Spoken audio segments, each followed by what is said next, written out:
Bate-papo com Mariana Zuarghi.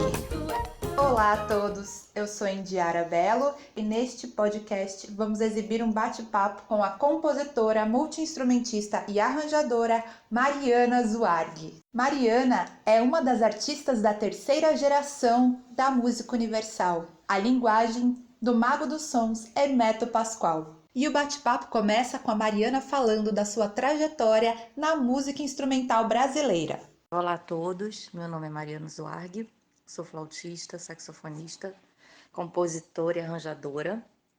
Bem, eu vou fazer mais ou menos 20 anos de carreira agora em 2020, né?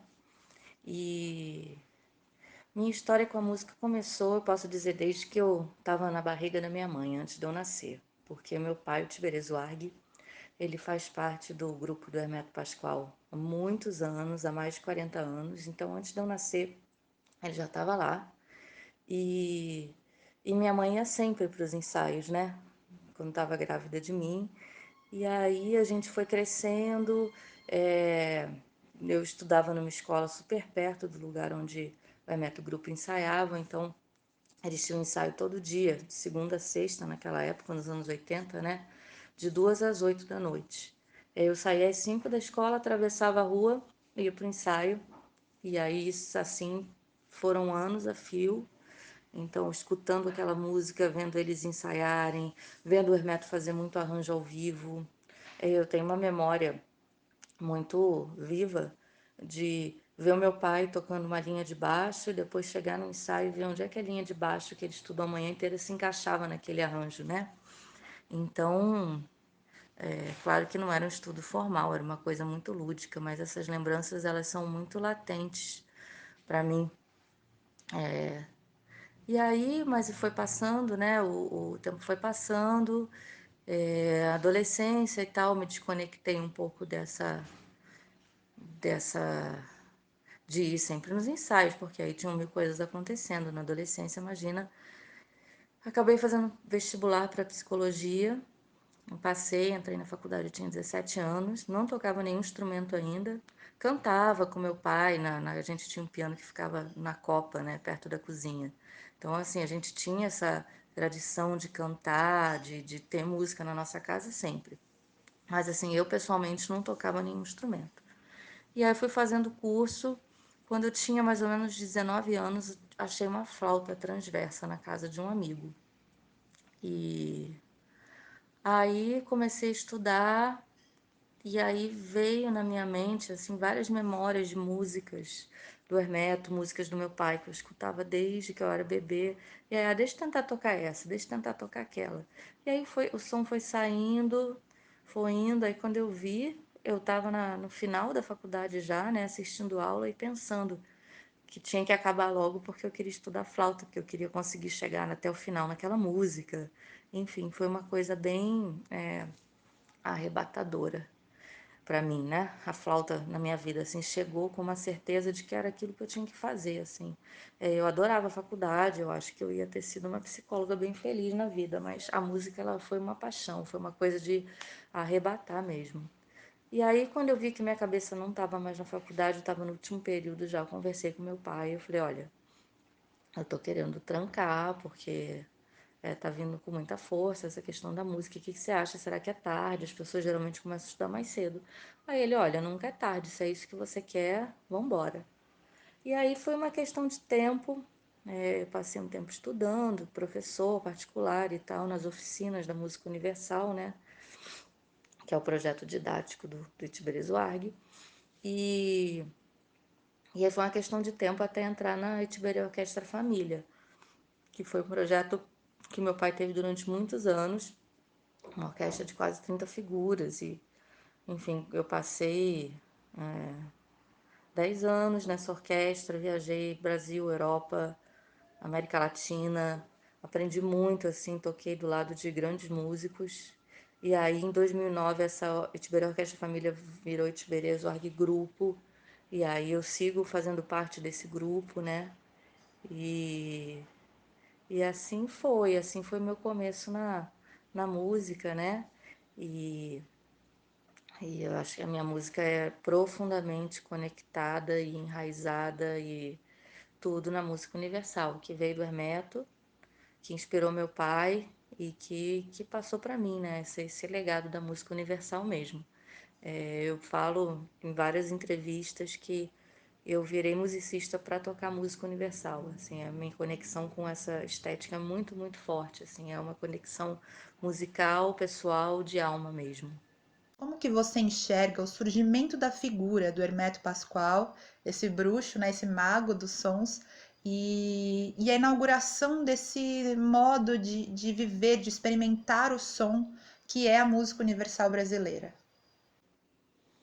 Bem, o Hermeto no mundo, né? O Hermeto como músico nesse mundo, ele foi, ele é um marco.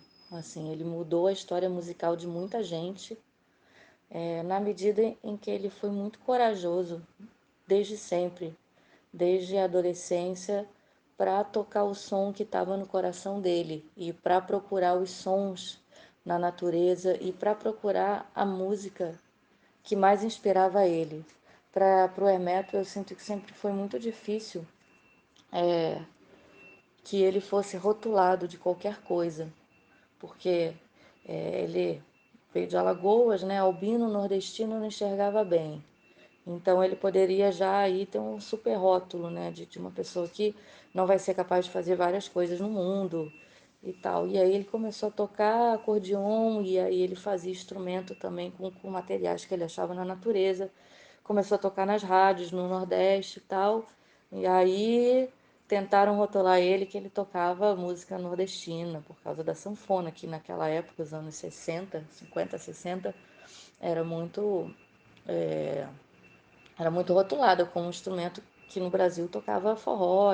E aí ele foi para São Paulo, e aí ele foi para Nova York, morou lá, e aí ele tocou com os maiores músicos do mundo, e aí Miles Davis gravou e deu entrevistas dizendo que ele era o maior músico vivo.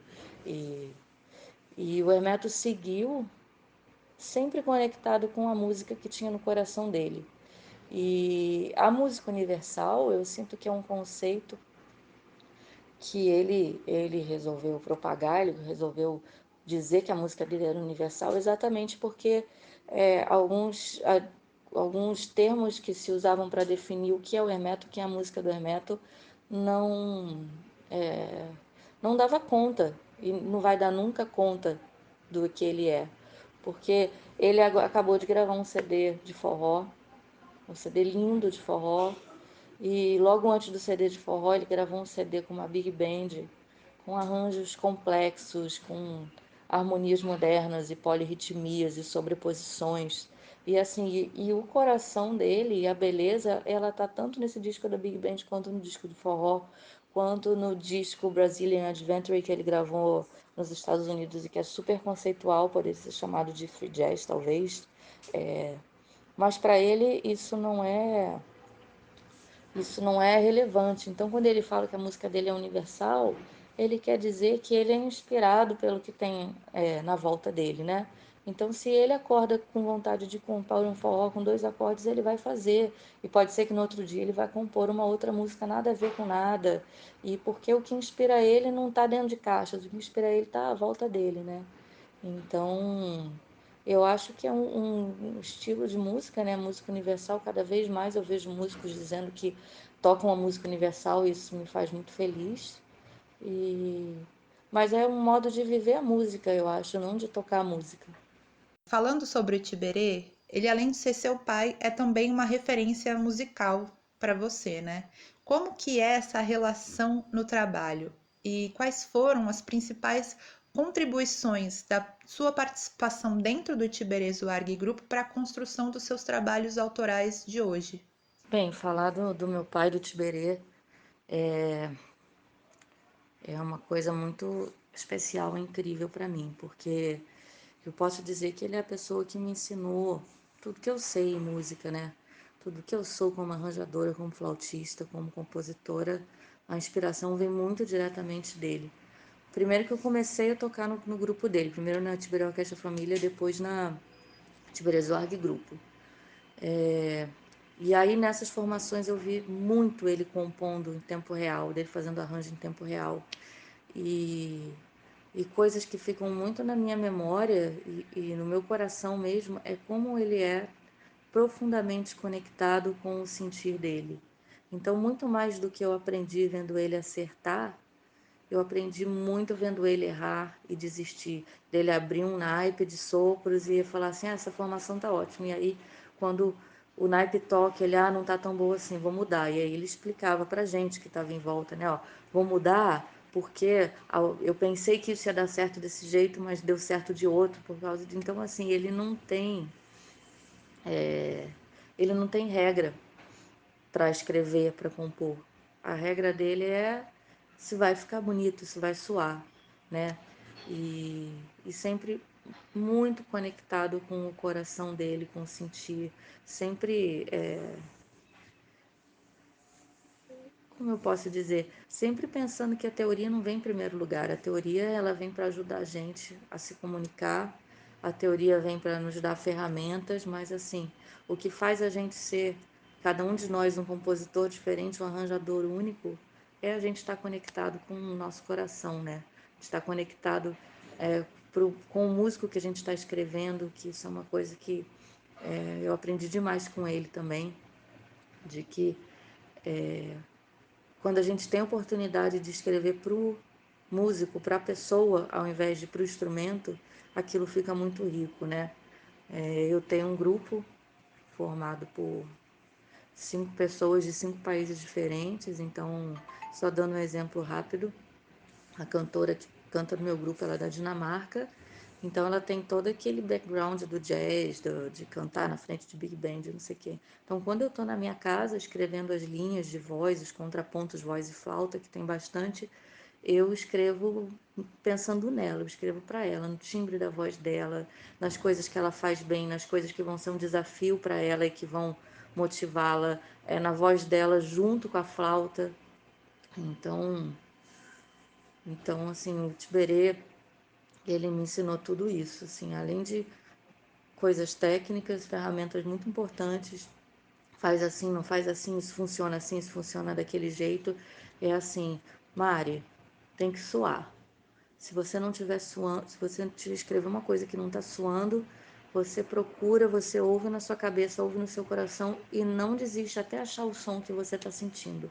Por mais que você não saiba exatamente como expressar, busca dentro de você onde é que estão esses sons, assim. Então, é muito especial para mim ter tido a chance de aprender e de continuar aprendendo tanto com o Tiberê, né? E dentro desse processo de criação musical, de aprendizagem musical, o que que você destaca como sendo as principais características da música universal? Quais os diferenciais dessa linguagem dentro do processo de criação musical? Acho que as principais características da música universal tem uma que eu acho que poderia definir bem, que é uma música sem fronteira, sem preconceito. Não tem. A música universal não tem uma regra de é assim, não é assim, esses ritmos fazem parte da música universal, esses não fazem, ou essa linguagem harmônica faz, essa linguagem harmônica não faz. A música universal engloba tudo, assim, é permitido misturar, é permitido começar uma música num compasso e terminar no outro, tudo é permitido, assim, a música universal ela permite que o compositor e o arranjador e os intérpretes que eles possam ser eles dentro da música, que eles possam, eles não precisam cumprir uma série de regras que alguns tipos de música têm, né? Você precisa tocar assim, assim, assim, a frase tem que ser assim, o ritmo tem que ser esse, a levada tem que ser esse, porque esse estilo se toca assim. A música universal ela é o oposto dessa. A música universal é uma música que, apesar de ter tudo escrito, ela é uma música vivida, ela é uma música em que o palco, em que o momento, o tempo real, tem uma importância gigantesca, assim. O arranjo e tudo que está escrito antes, ele é um ponto de partida para a criação em tempo real de todos os músicos, né? Agora você também é professora, também é referência para outras pessoas, né? Como que você percebe a contribuição da linguagem da música universal no processo de formação e educação musical. Sim, sou professora de música e hoje em dia eu tenho minha própria turma das oficinas da música universal, continuando o projeto didático que o Tiberê inaugurou, né, aqui no Rio. Ele também continua com as turmas dele. Então, a família das oficinas da música universal está crescendo cada vez mais. E eu acho muito bonito esse jeito de ensinar música, porque é uma prática de conjunto onde, assim, acho que quase todas as práticas acontecem isso, né? Você abre para inscrição, você não sabe o que vai chegar. Então, vem de tudo. Vem aluno que toca um pouco o instrumento, mas é médico, faz outra coisa da vida. Tem alunos muito jovens que querem ser músicos na vida, então estão com aquele gás, com aquela, né? Aquela pilha de fazer música, de que estão estudando pra caramba. E aí tem gente que veio do clássico e quer fazer as oficinas da música universal para ganhar alguma coisa de música popular e da linguagem mais popular. E, e é um desafio você colocar esse povo todo para tocar junto, com diferentes motivações e diferentes tempos de estudo, diferentes pilhas com a música, né? Mas a proposta das oficinas da música universal é: a gente pode fazer um som junto, desde que cada um faça o seu melhor e desde que cada um ouça o outro. É tudo sobre interação. Então, se eu vejo que a pessoa não está preparada para assumir uma responsabilidade dentro do arranjo, eu dou uma responsabilidade menor. Mas deixo claro que aquela responsabilidade menor, se não for bem feita, vai desandar o arranjo todo. Então, na verdade, não tem nada de menor, tem só mais simples, porque eu sei que aquela pessoa, se eu der uma parte muito complicada, aquilo vai ser irreal, mas assim, dá dentro das possibilidades da pessoa, um pouquinho à frente, para a pessoa ter que correr atrás um pouco, e eu acho importante que o aluno de música, o aluno dessas oficinas se sinta produzindo, né?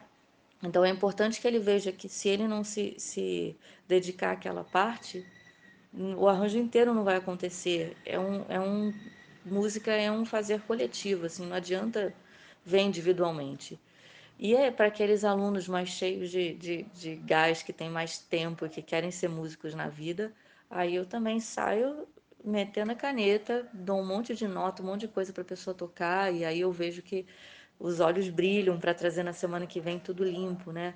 Então é um exercício grande de explicar para os alunos e repetir que tudo que cada um tocar tem que estar relacionado com o que o outro está tocando. Música é um fazer coletivo, e eu repito isso incessantemente, porque para mim isso é a coisa mais importante. Ninguém toca sozinho dentro de um grupo. Um grupo ele é feito para funcionar, cada um ouvindo cada um. E, e essa questão de você escrever o arranjo para cada um, né? Dentro das possibilidades, da vivência, da energia daquela pessoa. Então é isso. E você montou um sexteto, né? Você é líder desse grupo e de pessoas de vários lugares do mundo. Como que foi esse processo? Como que surgiu esse projeto? A história do sexteto é uma história muito curiosa, porque em 2015 eu fui convidada para ser diretora de Big Band de um festival na Catalunha, de uma cidadezinha chamada Avinyó. E eu não tinha muita experiência como arranjadora, enfim, muito menos de Big Band. Era um Big Band que, além de tudo, tinham 20 cordas flexionadas.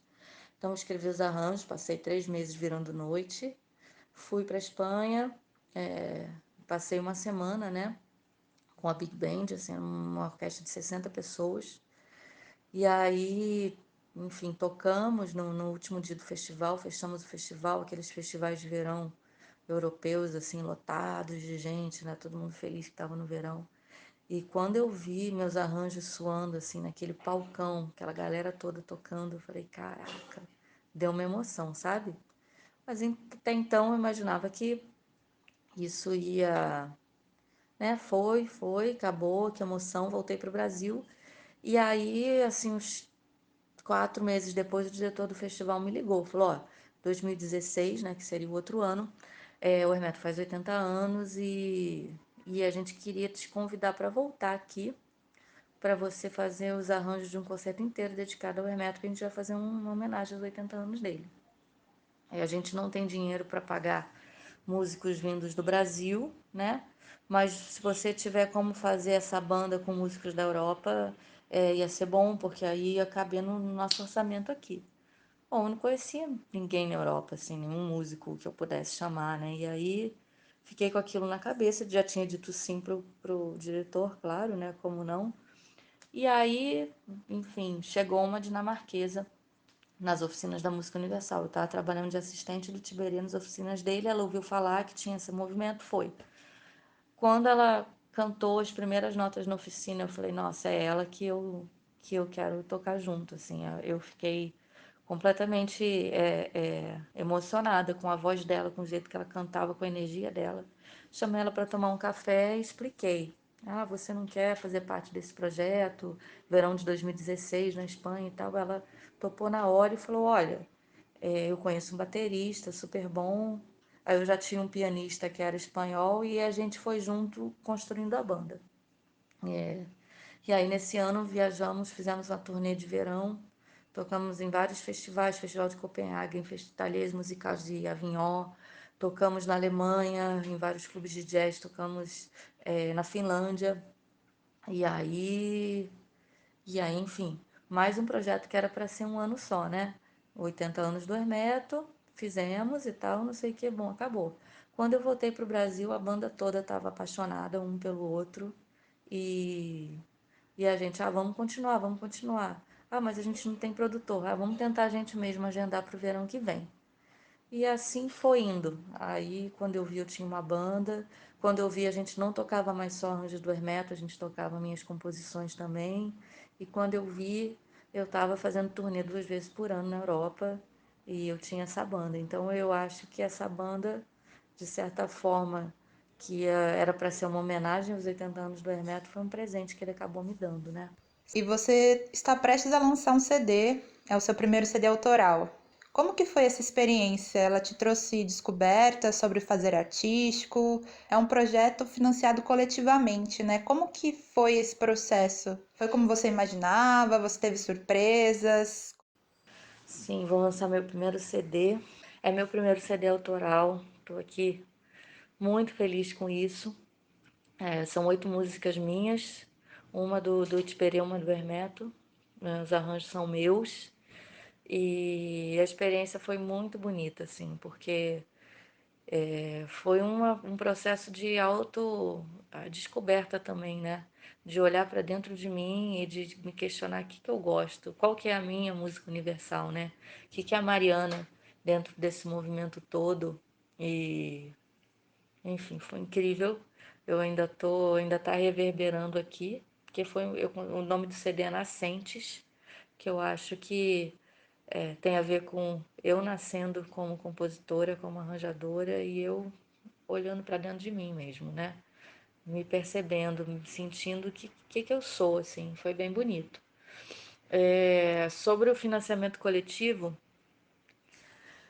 olha, eu não vou dizer que foi fácil, não, mas também não foi eu vejo muitos artistas que fizeram falando, nossa, eu nunca mais vou fazer um. Eu espero nunca mais precisar fazer um. Mas assim como o financiamento me trouxe muito trabalho assim, foram 3 meses de campanha, foi um financiamento longo, onde todo dia eu tinha muitas coisas para fazer. Então, primeira coisa, eu precisei de informação antes, eu precisei de me cercar de uma equipe competente, né? Então, eu não trabalhei sozinha nesse financiamento. Eu contei com parceiros e parceiras maravilhosos que me ajudaram, que me aconselharam, que trocavam comigo, porque a campanha tem altos e baixos, né? E quando está no baixo, você tem que descobrir o que você faz para que ela retorne no alto. Não teve surpresas, não. Mas teve boas coisas vindo, assim, pessoas que eu não esperava e que super apoiaram o projeto, pessoas que eu não pedi e fizeram vídeos apoiando o projeto e muita gente escrevendo, dando parabéns. Então, muito mais gente seguindo a página, muito mais gente me seguindo no Instagram. Então, assim, a campanha de financiamento coletivo, o primeiro objetivo é que ela pague os custos do CD, mas tem uma coisa que vem junto, né? Que é uma coisa que eu não esperava tanto, talvez essa tenha sido a surpresa, que dá muita visibilidade ao projeto que você está lançando, assim. Então aumentou o público, eu acho, do sexteto, aumentou a curiosidade. Então foi um esquenta para quando lançar, né, esse trabalho. Antes da gente ir para o próximo assunto, a gente vai ouvir a música Pra Ele, composição e arranjo de Mariana Zuarghi, que está no CD Nascentes, do Sexteto Universal.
Pra Ele, música universal da pesada com Mariana Zuarghi e o Sexteto Universal.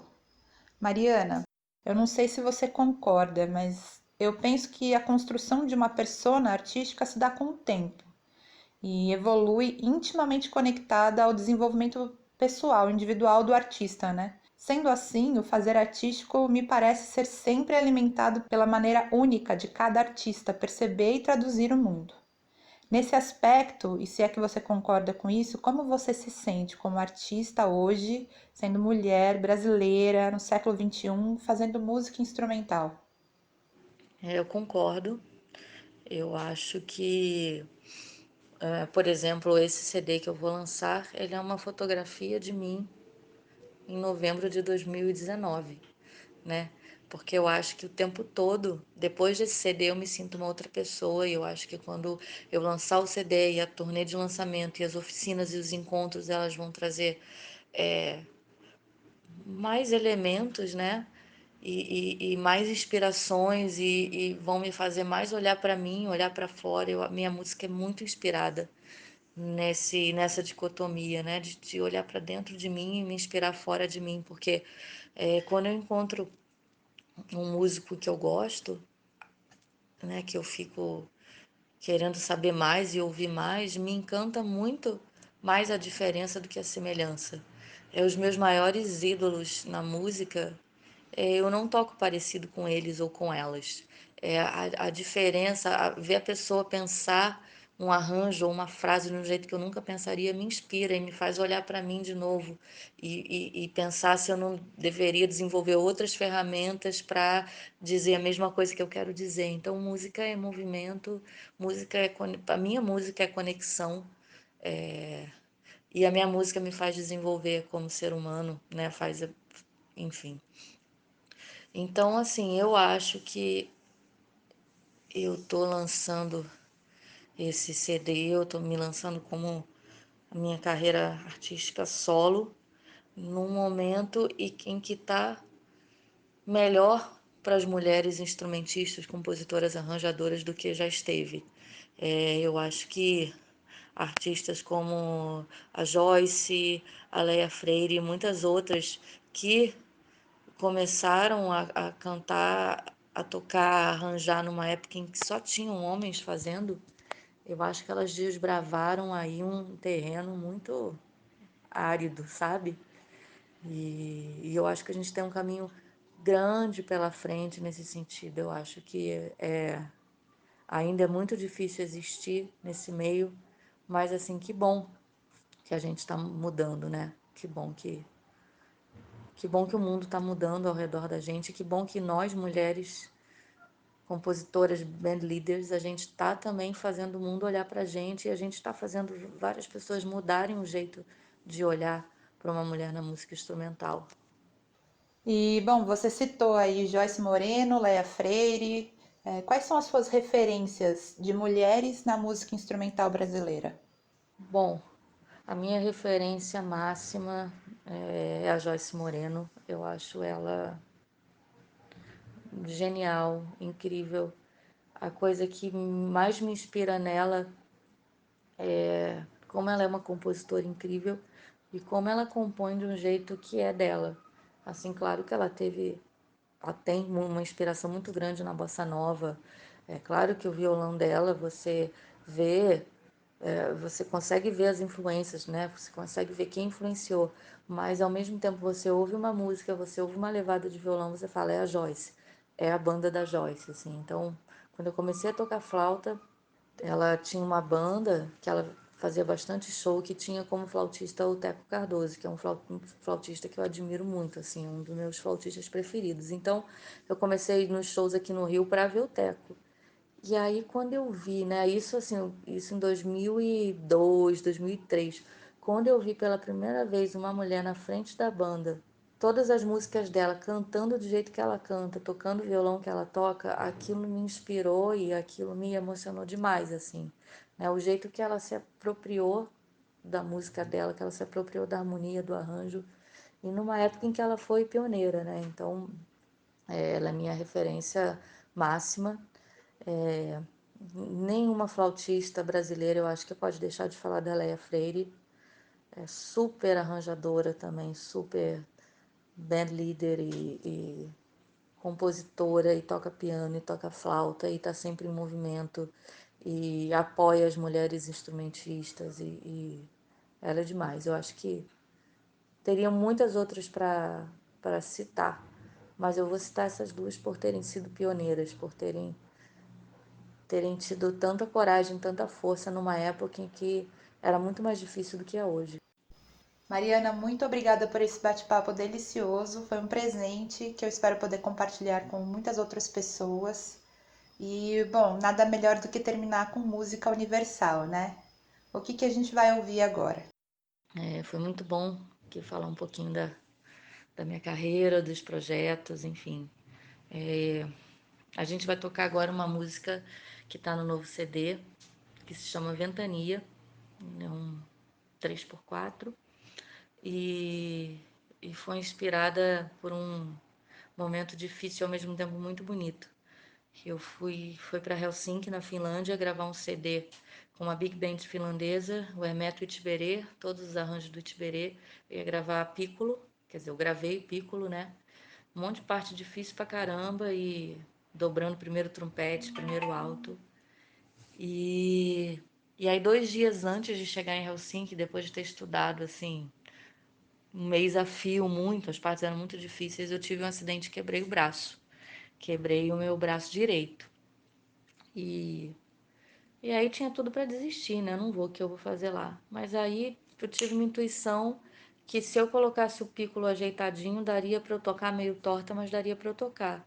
E aí eu comecei a tocar as partes, eu tava com o braço completamente engessado, porque assim foi uma fratura no cotovelo, foi uma fratura meio complicadinha. E eu comecei a ver, olha, dá para tocar. E aí eu fui para Finlândia, gravei o CD toda tortinha, tem várias fotos de eu no estúdio com o braço quebrado, assim. E, e aí foi um momento muito emocionante de superação, porque eu toquei com muita dor, então eu tava toda muito, né? Tava tudo muito latente, assim, o coração tava saindo pela garganta. E aí nesse meio todo, eu conheci um saxofonista finlandês, que era o Tenor 2 lá na Big Band, que assim, é simplesmente um dos melhores saxofonistas que eu já vi tocar. E foi quem me ajudou o tempo todo, porque eu não conseguia nem montar o flautinho, assim, foi uma... E aí a gente ficou muito próximo, ficamos muito amigos, conheci a família dele inteira. E, e aí muito inspirada, assim, pela música dele, pela Finlândia e por esse momento de superação que foi de tanta força para mim, eu compus essa música, Ventania. Obrigada, um beijo a todos. Então vamos de Ventania. Um abraço a todos e até a próxima.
Thank you.